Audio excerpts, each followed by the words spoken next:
प्यारे विद्यार्थियों नमस्कार। मैं अमरीश कुमार, सहायक अध्यापक बनारसी दास इंटर कॉलेज खेड़ा मुगल सहारनपुर। आज हम पढ़ेंगे कक्षा 9 के विज्ञान के पहले अध्याय को, जिसका नाम है हमारे आसपास के पदार्थ। सबसे पहले जानते हैं पदार्थ 3 अवस्था में पाया जाता है, ठोस, द्रव और गैस। अब इनके गुणों को जानते हैं। ठोस का आकार निश्चित होता है, जबकि द्रव का आकार कोई निश्चित आकार नहीं होता है, जबकि गैस का आकार अनिश्चित आकार होता है। आयतन को देखते हैं। ठोस का आयतन निश्चित होता है, द्रव का आयतन भी निश्चित होता है और गैस का आयतन अनिश्चित होता है। ठोस में भाव का गुण नहीं होता है, जबकि द्रव में भाव का गुण होता है और गैस में भी भाव का गुण होता है। ठोस के कण अत्यंत पास पास होते हैं, यानी आपस में मिले होते हैं, उनमें आकर्षण बल ज़्यादा होता है। द्रव के अंदर कणों के बीच में रिक्त स्थान होता है और आकर्षण बल ठोस की अपेक्षा कम होता है। तीसरा, गैस के अंदर कणों में बहुत अधिक रिक्त स्थान होता है, यानी जिस भी बर्तन में रखा जाता है गैस को, उसके संपूर्ण आकार को गैस ग्रहण कर लेती है। ठोस में संपीड़नता नगण्य होती है, उसको अगर हम प्रेस करें तो वो प्रेस नगण्य होता है। द्रव के अंदर संपीड़नता होती है, लेकिन कुछ होती है, कमी होती है, और गैस के अंदर बहुत ज़्यादा संपीड़नता होती है। अब हम पदार्थ को एक परिभाषा के रूप में देखते हैं। विश्व में प्रत्येक वस्तु जिस सामग्री से बनी है उसे पदार्थ कहा जाता है। हम अपने घर में जितने भी सामान देखते हैं, जो स्थान घेरते हैं, जिनका कोई द्रव्यमान होता है, वो सारे पदार्थ होते हैं। हमारे आसपास विद्यमान लगभग हर वस्तु पदार्थ है। तो एक एग्जाम्पल लेते हैं हम। क्या प्यार पदार्थ है? तो इसका उत्तर है नहीं, क्योंकि प्यार ना तो स्थान घेरता है और ना उसका कोई द्रव्यमान होता है, तो इसलिए प्यार अपने आप में पदार्थ नहीं है। क्रोध पदार्थ है कि नहीं है? क्रोध भी पदार्थ नहीं है। क्यों? क्योंकि ना तो ये स्थान घेरता है और ना इसका कोई द्रव्यमान है। पदार्थ के भौतिक गुण पहचानते हैं। पदार्थ छोटे छोटे कणों से मिलकर के बना होता है, ये सतत नहीं है। पदार्थ के कण अत्यंत छोटे होते हैं। पदार्थ कणों से मिलकर के बना होता है। पदार्थ के कणों के अभिलाक्षणिक गुण। पदार्थ के कण निरंतर गति करते हैं, चाहे वो ठोस हो, चाहे वो द्रव हो, चाहे वो गैस हो, कण निरंतर गति करते हैं, यानी उनके पास गतिज ऊर्जा होती है। तापमान बढ़ने से कणों की गति तेज हो जाती है, क्योंकि कणों की गतिज ऊर्जा बढ़ जाती है। तो जैसे जैसे तापमान बढ़ाएंगे उसका गतिज ऊर्जा बढ़ जाएगी। पदार्थ के कणों के बीच रिक्त स्थान होता है। इस एग्जाम्पल को हम घर पे भी करके देख सकते हैं। एक बर्तन लें, कांच का ग्लास ले लीजिएगा और उसमें कुछ ऊंचाई तक पानी भर लीजिए। जहाँ पर आप पानी भर के रखेंगे वहाँ पर एक मार्कर से निशान लगा दीजिए। निशान लगाने के बाद में आप उसमें 2 चम्मच 3 चम्मच चीनी डाल दीजिए या नमक डाल दीजिए। अब कुछ समय बाद में जब वो घुल जाएगा पूरी तरह से, तो आप उसका चेक करना है आपको कि क्या पानी का स्तर बढ़ा है। तो आप देखेंगे कि पानी का स्तर नहीं बढ़ा है। इसका मतलब क्या हुआ कि चीनी तो उसमें मिल गई है, लेकिन चीनी बेसिकली हुआ क्या कि पानी के कणों के बीच में ही वो मिल गई है। अब हम समझते हैं पदार्थ के कण एक दूसरे को आकर्षित करते हैं। जब हम पानी के नल को खोलते हैं, पानी की टंकी को हमने खोला और उंगली से पानी को हम काटते हैं, क्या होता है? धार अलग अलग हो जाएगी? नहीं, ऐसा नहीं होगा। जैसे ही आप उंगली हटाएंगे वो आपस में फिर से मिल जाएंगे। या पानी बाल्टी में भर के रख लीजिएगा और उसको बीच में से हाथ से काटने की कोशिश कीजिए, तो आपका हाथ चला जाएगा, लेकिन जैसे ही आप हाथ बाहर निकालेंगे पानी वापस वैसे के वैसे ही मिल जाता है आपस में। तो ऐसा क्यों होता है? क्योंकि उनके कणों के बीच में एक आकर्षण बल काम कर रहा होता है। पदार्थ के कणों के बीच का रिक्त स्थान और उनकी गतिज ऊर्जा ठोस पदार्थों में सबसे कम होती है, द्रव अवस्था में मध्यम होती है और गैसीय अवस्था में अत्यधिक होती है। यानी सबसे ज़्यादा जो कणों के मध्य गतिज ऊर्जा होती है वो गैस में सबसे अधिक होती है। आकर्षण बल भी ठोस में सबसे अधिक होता है, द्रव में मध्यम होता है और गैस में सबसे कम होता है। अब ठोस पदार्थ कोई है तो ठोस के कण पास पास होते हैं, कोई द्रव पदार्थ है तो उसके कण थोड़ा दूर दूर होते हैं और बीच में स्पेस ज़्यादा होता है, जबकि गैसीय अवस्था में कण बहुत दूर दूर होते हैं। तो ये हमें समझना है, यानी कुल मिलाकर के ठोस के कण बहुत पास पास होते हैं, द्रव के कण थोड़ा दूर दूर होते हैं और गैस के कण बहुत दूर दूर होते हैं। ये बात हमको समझनी है। पदार्थ की अवस्थाएं, भौतिक रूप से पदार्थ 3 अवस्थाओं में पाया जाता है, जैसा कि हम अभी पढ़ चुके हैं। पहली अवस्था ठोस अवस्था, दूसरी अवस्था द्रव अवस्था और तीसरी अवस्था गैसीय अवस्था। हम मानव शरीर के अंदर यदि देखें कि पदार्थ की तीनों अवस्थाओं को कैसे कैसे हम देखते हैं, तो हड्डियाँ होती हैं और दांत होते हैं, वो क्या होते हैं, हमारे ठोस अवस्था में होते हैं। जो हमारा ब्लड होता है, रक्त होता है यानी खून होता है, वो द्रव अवस्था में होता है। फेफड़ों में हवा गैसीय अवस्था में होती है। अब दोबारा से एक बार समझते हैं। ठोस अवस्था, इसका आकार निश्चित होता है। ठोस अवस्था में स्पष्ट सीमाएं होती हैं, निश्चित या स्थिर आयतन होता है, वो भी घटता या बढ़ता नहीं है, और इसकी संपीड़नता नगण्य होती है। ये दृढ़ होते हैं, जो ठोस पदार्थ होते हैं वो दृढ़ होते हैं। उदाहरण समझते हैं। बल लगाने से रबड़ का आकार बदल जाता है, लेकिन बल हटा देने पर यह पुनः अपने मूल आकार में आ जाता है। अगर अत्यधिक बल लगाया जाए तो रबड़ बैंड टूट जाता है। ठोस पदार्थ में कणों की गतिज ऊर्जा न्यूनतम होती है, इसलिए ठोस पदार्थ का एक निश्चित और दृढ़ आकार होता है। शर्करा और नमक जिस बर्तन में रखे जाते हैं उसी बर्तन का आकार ले लेते हैं, लेकिन ये ठोस पदार्थ हैं क्योंकि क्रिस्टलों का आकार वही रहता है। तो ये भी हमें समझना है कि नमक भले ही हम जिस बर्तन में रखते हैं उसी बर्तन का आकार ग्रहण कर लेता है, लेकिन वो द्रव नहीं है, वो क्या है, ठोस है, क्योंकि इसमें जो क्रिस्टल्स होते हैं, इसी प्रकार चीनी होती है, चीनी के भी क्रिस्टल्स होते हैं, वो क्रिस्टल्स अपना आकार नहीं खोते हैं, क्रिस्टल्स का आकार वही रहता है। हाथ से दबाकर स्पंज को काफ़ी हद तक संपीड़ित कर सकते हैं, लेकिन फिर भी यह ठोस है। कारण यह है कि स्पंज के छिद्रों में हवा भरी होती है। जो स्पंज होता है उसके छोटे छोटे छेद उसके अंदर होते हैं, तो उनमें हवा भरी होती है और दबाने से हवा बाहर निकल जाती है, और जैसे ही हम उसको छोड़ते हैं वापस उसमें हवा आ जाती है। तो अपने आप में स्पंज भी क्या है, ये ठोस पदार्थ है। अब हम जानते हैं द्रव अवस्था। द्रव तरल होते हैं, इनमें बहाव होता है। कोई भी द्रव हो, जैसे पानी है तो द्रव है, तो उसमें बहाव का गुण होता है। दूध है, तेल है, ये सब क्या हैं, द्रव हैं। द्रव का कोई स्थिर आकार नहीं होता है, वे बर्तन के आकार को ले लेते हैं। जो भी बर्तन का आकार होता है, जिस भी बर्तन में रखते हैं उसी के आकार को वो ग्रहण कर लेते हैं। द्रव का निश्चित आयतन होता है। द्रवों में बहुत कम संपीड़न होता है। जैसा हमने पढ़ा, ठोस के अंदर नगण्य होता है, लेकिन द्रवों के अंदर थोड़ा कम संपीड़न होता है। द्रव के कणों का आकर्षण बल उसका आयतन निश्चित रखता है। कुछ गैसें हैं, जैसे ऑक्सीजन है और कार्बन डाइऑक्साइड है, ये पानी में विचरण करती हैं। इसी कारण से जो जलीय पौधे होते हैं और मछलियाँ वगैरह होती हैं, वो ऑक्सीजन ग्रहण कर पाती हैं। द्रव अवस्था में विचरण अधिक होता है और ठोस अवस्था में कम होता है, क्योंकि कणों में गति द्रव में ज़्यादा होती है और ठोस के कणों में गति कम होती है। अब हम समझते हैं गैसीय अवस्था। गैसों में बहाव होता है, गैसों में संपीड़न अधिक होता है, गैस में कोई निश्चित सीमाएं नहीं होती हैं, गैसों में कोई निश्चित आकार नहीं होता है, गैसों में कोई निश्चित आयतन नहीं होता है। गैस के कण इधर उधर घूमने के लिए पूरी तरह स्वतंत्र होते हैं। इनमें आकर्षण बल कम होता है और इसलिए गैसों में बहाव होता है। गैस का कोई निश्चित आयतन नहीं होता है, इसलिए गैस जिस बर्तन में रखी जाती है वह उसी बर्तन के संपूर्ण आकार को ग्रहण कर लेती है। गैसीय अवस्था में कण अनियमित रूप से तेजी से गति करते हैं। इसी कारण कण आपस में और बर्तन की दीवारों से टकराते हैं। बर्तन की दीवार पर गैस के कणों द्वारा प्रति इकाई क्षेत्र पर लगे बल के कारण गैस का दबाव बनता है। अब हम समझते हैं पदार्थ की अवस्थाओं में परिवर्तन। पानी का एग्जाम्पल लेते हैं। पानी पदार्थ की तीनों अवस्थाओं में मिलता है।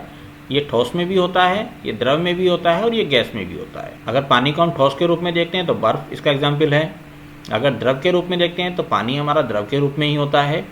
और अगर हम इसको थोड़ा गर्म कर दें तो गैसीय अवस्था में आ जाएगा, यानी वाष्प, जिसे भाप भी कहते हैं हम, वाष्प अवस्था में आ जाएगा तो ये गैसीय अवस्था हो जाएगी। गर्म करने पर बर्फ क्या हो जाती है, पानी में परिवर्तित हो जाती है, और पानी को गर्म किया जाए तो ये वाष्प में परिवर्तित हो जाता है। पदार्थ की भौतिक अवस्था को दो तरीके से परिवर्तित किया जा सकता है। किसी भी पदार्थ की भौतिक अवस्था को हम दो तरीके से परिवर्तित कर सकते हैं। पहला हम समझते हैं तापमान में परिवर्तन करके। ये चित्र के अनुसार हम देखें तो यदि हम किसी चीज़ को गर्म करेंगे तो उसका थर्मामीटर अगर हमने लगा रखा है तो तापमान बढ़ता चला जाएगा। अब समझते हैं हम कि गलनांक क्या होता है। जिस ताप पर, वायुमंडलीय दाब पर, यह ध्यान रखना है हमें, वायुमंडलीय दाब पर कोई ठोस पिघल कर द्रव बनता है वह उसका गलनांक कहलाता है। जिस ताप पर, और कंडीशन क्या है इसमें, वायुमंडलीय दाब पर कोई ठोस पिघल कर द्रव बनता है वह उसका गलनांक कहलाता है। बर्फ का गलनांक 273.16 केल्विन है। सुविधा के लिए हम इसे 0 डिग्री सेल्सियस अर्थात 273 के बोलते हैं। जब बर्फ पिघलती है बर्फ का तापमान नहीं बढ़ता है, लगातार ऊष्मा प्रदान करने के बावजूद, क्योंकि संगलन की गुप्त ऊष्मा तापमान को बढ़ने नहीं देती है। आइए समझते हैं संगलन की गुप्त ऊष्मा क्या होता है। वायुमंडलीय दाब पर 1 किलोग्राम ठोस को उसके गलनांक पर द्रव में बदलने के लिए जितनी ऊष्मीय ऊर्जा की आवश्यकता होती है उसे संगलन की गुप्त ऊष्मा कहते हैं। अतः 0 डिग्री सेल्सियस बर्फ के कणों की तुलना में 0 डिग्री सेल्सियस पानी के कणों से अधिक ऊर्जा होती है। आइए अब समझते हैं क्वथनांक। वायुमंडलीय दाब पर वह तापमान जिस पर कोई भी द्रव उबलने लगता है उसका क्वथनांक कहलाता है। क्वथनांक समष्टि गुण है। जल का क्वथनांक 100 डिग्री सेल्सियस होता है। तो यहाँ पर एक प्रश्न हमें याद रखना है कि जल का गलनांक कितना होता है, 0 डिग्री सेल्सियस, और जल का क्वथनांक कितना होता है, 100 डिग्री सेल्सियस। इसको यदि केल्विन में बोलेंगे तो क्या होगा, 273 केल्विन, और क्वथनांक को बोलेंगे तो 373 केल्विन। अब हम समझते हैं वाष्पीकरण की गुप्त ऊष्मा। वायुमंडलीय दाब पर 1 किलोग्राम द्रव को उसके क्वथनांक पर वाष्प में बदलने के लिए जितनी ऊष्मीय ऊर्जा की आवश्यकता होती है उसे वाष्पीकरण की गुप्त ऊष्मा कहते हैं। जब पानी को उबाला जाता है तो उसके तापमान में वृद्धि नहीं होती, तापमान 100 डिग्री सेल्सियस पर ही रहता है, क्योंकि वाष्पीकरण की गुप्त ऊष्मा पानी के कणों के बीच के आकर्षण बल को तोड़ती है। अतः 100 डिग्री सेल्सियस तापमान पर वाष्प के कणों में उसी तापमान पर पानी के कणों की अपेक्षा अधिक ऊर्जा होती है। तापमान में परिवर्तन से पदार्थ की अवस्था को एक से दूसरी में बदला जा सकता है, जैसा कि नीचे आरेख में दिखाया गया है। क्या दिखाया गया है कि ठोस अवस्था से अगर उसको ऊष्मा दी जाए तो हम द्रव अवस्था में बदल जाएंगे, और द्रव अवस्था को यदि शीतलता दी जाए तो वो ठोस अवस्था में बदल जाएगी। इसी प्रकार यदि द्रव अवस्था को ऊष्मा दी जाए तो वो गैसीय अवस्था में बदल जाएगी, और गैसीय अवस्था को यदि शीतलता दी जाए तो वो द्रव अवस्था में बदल जाएगी। इसको एक बार फिर समझते हैं। ठोस अवस्था को यदि ऊष्मा दी जाए तो द्रव अवस्था में बदल जाएगी, और द्रव अवस्था को ऊष्मा दी जाए तो गैसीय अवस्था में बदल जाएगी, और गैसीय अवस्था को यदि ठंडा किया जाए तो द्रव अवस्था में बदल जाएगी, और द्रव अवस्था को यदि ठंडा किया जाए तो वो ठोस अवस्था में बदल जाएगी। साधारणतः हम एक बात को समझ लें कि 25 डिग्री सेल्सियस पर है तो वो जल है, 0 डिग्री सेल्सियस पर है तो बर्फ बनने लगता है, और 100 डिग्री सेल्सियस पर है तो वाष्प में बदलने लगता है। अब यहाँ पर एक नया शब्द आता है ऊर्ध्वपातन। अब हम समझते हैं ऊर्ध्वपातन। कुछ ऐसे पदार्थ हैं जो द्रव अवस्था में परिवर्तित हुए बिना ठोस अवस्था से सीधे गैस अवस्था में और वापस ठोस में बदल जाते हैं। इस प्रक्रिया को ऊर्ध्वपातन कहते हैं। इसका उदाहरण लेते हैं कपूर। कपूर का जनरली हम लोग प्रयोग करते हैं अपने घरों के अंदर। कपड़े जो रखते हैं हम संदूक के अंदर, उनमें सीलन ना आए तो उसके लिए हम उसमें कपूर डाल देते हैं। लेकिन कुछ दिनों बाद जब हम संदूक को खोलते हैं तो देखते हैं कि उसमें से कपूर गायब हो चुका है या कम हो गया है। तो वो कहाँ गया? वो बिना द्रव में बदले ही सीधा गैस में बदल गया। तो इस क्रिया को हम क्या बोलते हैं? ऊर्ध्वपातन। और इसके लिए हम एक एक्सपेरिमेंट भी कर सकते हैं। कपूर या अमोनियम क्लोराइड को लेकर के चीनी मिट्टी की प्याली ले लीजिएगा और इसमें ऊपर एक कीप रख लीजिएगा, और कीप के ऊपर वाले हिस्से पर आप थोड़ा सा रुई का टुकड़ा लगा दीजिएगा। अब जब हम इसको गर्म करेंगे तो ये जो पदार्थ है बिना द्रव में बदले ही सीधा वाष्प में बदलने लगेगा। अब हम जानते हैं दाब परिवर्तन के क्या प्रभाव होते हैं। यदि हम तापमान घटाने पर सिलेंडर में गैस लेकर उसे संपीड़ित करें तो कणों के बीच की दूरी कम हो जाएगी, और गैस द्रव में बदल जाएगी। दाब बढ़ाना प्लस तापमान घटाना, तो गैस को हम द्रव में बदल सकते हैं। जिस तरीके से यहाँ पर डायग्राम में हम देख रहे हैं कि एक पिस्टन है और एक ये सिलेंडर है। सिलेंडर में थोड़ा नीचे गैस है। हम इसको अगर पुश करेंगे, दबाएंगे नीचे की तरफ को, पिस्टन को नीचे दबाएंगे तो ये एक निश्चित सीमा तक नीचे दबना शुरू हो जाएगा और फिर जब और ज़्यादा दबाएंगे तो वहाँ पर ये द्रव में बदल जाएगा। होता क्या है, ज़्यादा दाब बढ़ाने से गैस के कण नज़दीक आ जाते हैं और द्रव में बदल जाते हैं। सॉलिड कार्बन डाइऑक्साइड, ठोस कार्बन डाइऑक्साइड यानी ड्राई आइस को वापस गैसीय कार्बन डाइऑक्साइड में बदला जा सकता है बिना द्रव अवस्था में बदले। इसके लिए दाब को घटाकर एक एटमॉस्फेयर कम करना होता है। एक जो डायग्राम ये वाला हमारा है, इसको हमें समझना है और इससे संबंधित एक प्रश्न एग्जाम में जरूर आ जाता है। ठोस है, ठोस को यदि द्रव में बदला जाएगा तो ये संगलन कहलाएगा। ठोस को यदि द्रव में बदला जाएगा तो क्या कहलाएगा, संगलन कहलाएगा। और द्रव को यदि गैस में बदला जाएगा तो ये वाष्पीकरण कहलाएगा। और गैस को यदि द्रव में बदला जाएगा तो ये संघनन कहलाएगा। और द्रव को यदि ठोस में बदला जाएगा तो ये जमना कहलाएगा। लेकिन कुछ पदार्थ ऐसे भी होते हैं, वो ठोस पदार्थ होते हैं और सीधे द्रव में बिना बदले ही उनको हम गैस में बदल सकते हैं। तो ऐसी स्थिति में ठोस जब सीधे गैस में बदलता है तो उसको ऊर्ध्वपातन बोलते हैं, और गैस को जब वापस ठोस में बदलते हैं तो इस स्थिति को भी हम ऊर्ध्वपातन ही कहते हैं। आइए जानते हैं वाष्पीकरण। यह एक ऐसी सतही प्रक्रिया जिसमें द्रव पदार्थों में सतह के कण क्वथनांक से नीचे किसी भी तापमान पर वाष्प में बदलने लगते हैं। ऐसी प्रक्रिया को वाष्पीकरण कहते हैं। सतह पर उपस्थित कणों में उच्च गतिज ऊर्जा के कारण वे अन्य कणों के आकर्षण बल से मुक्त हो जाते हैं और इसी कारण वे वाष्प में बदल जाते हैं। वाष्पीकरण को प्रभावित करने वाले कारक कौन कौन से हैं? तो पहला, सतही क्षेत्रफल। सतही क्षेत्रफल बढ़ाने से वाष्पीकरण की दर बढ़ जाती है। दूसरा क्या है, तापमान में वृद्धि। तापमान बढ़ाने से वाष्पीकरण की दर भी बढ़ जाती है क्योंकि पदार्थ के कणों की गतिज ऊर्जा बढ़ जाती है। और तीसरा है आर्द्रता। अगर हवा में आर्द्रता है तो वाष्पीकरण की दर घट जाती है। यदि आर्द्रता यदि कम है तो वाष्पीकरण की दर बढ़ जाएगी और आर्द्रता अधिक है तो वाष्पीकरण की दर घट जाएगी। चौथा कारक क्या है इसमें, वायु की गति। अगर वायु की गति बढ़ जाती है तो वाष्पीकरण की दर भी बढ़ जाती है। आइए समझते हैं वाष्पीकरण से शीतलता होती है। वाष्पीकरण प्रक्रिया के दौरान लुप्त हुई ऊर्जा को पुनः प्राप्त करने के लिए द्रव के कण अपने आसपास के वातावरण से ऊर्जा अवशोषित कर लेते हैं और इस अवशोषण के कारण ही वातावरण शीतल हो जाता है। उदाहरण, यदि हम हाथ पर एसीटोन डालते हैं तो एसीटोन हमारे हाथ से ऊष्मा लेकर वाष्प में परिवर्तित हो जाता है और इसी कारण हमें हाथ पर शीतलता महसूस होती है। अब दूसरा बिंदु है, गर्मी में हमें सूती कपड़े पहनने चाहिए। क्या पता है आपको क्यों पहनने चाहिए? क्योंकि गर्मियों में हमें पसीना अधिक आता है और सूती कपड़े पानी के अच्छे अवशोषक होते हैं और इसी कारण से वो पसीने को अवशोषित करके वायुमंडल में आसानी से वाष्पीकरण कर देते हैं। क्योंकि वाष्पीकरण से शीतलता होती है, अतः हमें गर्मी में सूती कपड़ों में आराम मिलता है। तीसरा बिंदु है, गर्मियों में अक्सर लोग मैदानों में पानी छिड़कते हैं। यह पानी मैदानों से ऊर्जा यानी गर्मी प्राप्त करके वाष्प में बदल जाता है और उस जगह को ठंडा कर देता है। प्यारे बच्चों, आपको अब कुछ प्रश्न करने हैं। इन प्रश्नों के उत्तर आप अपनी फेयर कॉपी में लिखेंगे। पदार्थ की विभिन्न अवस्थाओं के नाम बताइए। तो आपको पदार्थ की अवस्थाओं के नाम बताने हैं, कितनी अवस्थाएं होती हैं और कौन कौन सी होती हैं। ठोस या द्रव में से किसका घनत्व अधिक होता है, इसको आपको बताना है और क्यों होता है ये भी बताना है, आपको स्पष्ट करना है।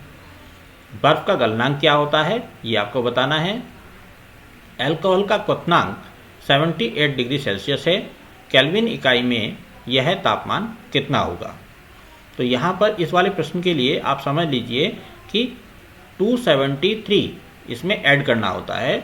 यहाँ पर हम जब हमने पढ़ा था इसमें पीछे हम देखते हैं, यदि हमें सेल्सियस को केल्विन में बदलना है तो हमें 273 ऐड करना होता है। तो 100 डिग्री सेल्सियस में इसको हम केल्विन में बदलेंगे तो 273 ऐड करना होगा। इस तरीके से 373 केल्विन हो जाएगा।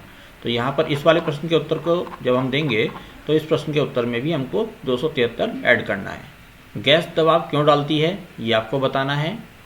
गैसों को कैसे द्रवित किया जा सकता है तो ये अभी हमने पढ़ा है, इसको भी उत्तर आपको देना है। अब हम लघु उत्तरीय प्रश्नों को करेंगे।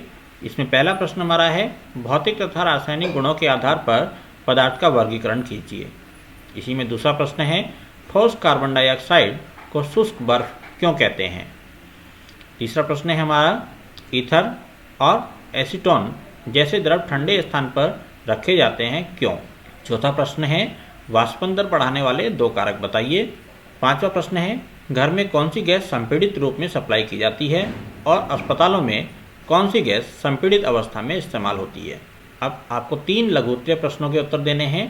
पहला प्रश्न इसमें है, लोहे, रबड़ बैंड और चौक के बीच आकर्षण बल की तुलना करनी है आपको। लोहे के अंदर आकर्षण बल ज़्यादा है कि रबड़ बैंड के अंदर ज़्यादा आकर्षण बल है कि चौक के अंदर ज़्यादा आकर्षण बल है, तो इसकी आपको तुलना करके बताना है। दूसरा प्रश्न है, पानी, चीनी और ऑक्सीजन को उसके कणों के बीच बढ़ते हुए आकर्षण बल के क्रम में व्यवस्थित कीजिए। तीसरा प्रश्न है, क्वथनांक, गलनांक और वाष्पीकरण को परिभाषित कीजिए। आपको इसमें क्वथनांक की परिभाषा लिखनी है, गलनांक की परिभाषा लिखनी है और वाष्पीकरण की परिभाषा लिखनी है।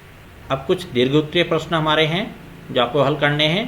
पहला प्रश्न है, वाष्पीकरण को प्रभावित करने वाले कारक लिखिए। दूसरा प्रश्न हमारा, इसका ए पार्ट है, गर्मियों में हमें किस तरह कपड़े पहनने चाहिए और क्यों। इसका दूसरा पार्ट है, हथेली पर एसीटोन रखने पर हमें शीतलता क्यों महसूस होती है। तीसरा प्रश्न हमारा है, पदार्थ के कणों के 3 अभिलक्षण लिखिए। प्रत्येक अभिलक्षण के लिए एक एक उदाहरण दीजिए। उस अभिलक्षण का नाम लिखिए जो जिम्मेदार है। इसका ए पार्ट है, इत्र की सुगंध एक कमरे में फैलाने में, और इसका बी पार्ट है, जल उसी बर्तन का आकार ग्रहण कर लेता है जिसमें उसे उड़ेला जाता है। आज का हमारा पहला अध्याय यही समाप्त होता है। अगले अध्याय के साथ में फिर होगी मुलाकात। नमस्कार।